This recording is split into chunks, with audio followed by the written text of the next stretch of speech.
41 years ago, just before the Civil War started, there was a referendum in the polls. You had a choice in Virginia to vote on an issue relating to whether there should be war or not. I don't remember just exactly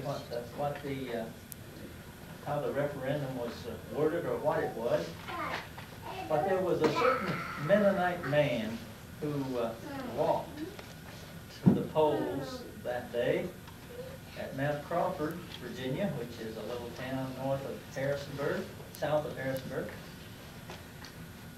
And he cast his vote against fighting, against whatever the referendum was, but it was against war.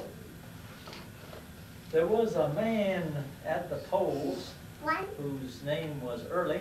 He was a well-known man, a respected man in the community, and he had decided that at Mount Crawford that day, the referendum would be a unanimous vote for the Confederacy and in favor of fighting, whatever the referendum was. And so as soon as our Mennonite brother left, they opened the ballot box and looked at his vote, and his vote was negative. And so Mr. Early and several other men rode after our Mennonite brother. And they accosted him, and they jumped off their horses and surrounded him, and they pointed their rifles at him.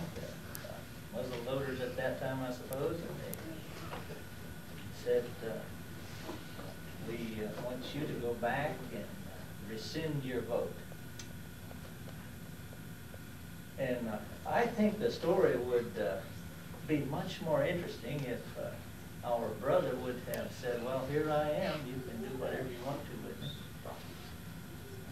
But he didn't do that.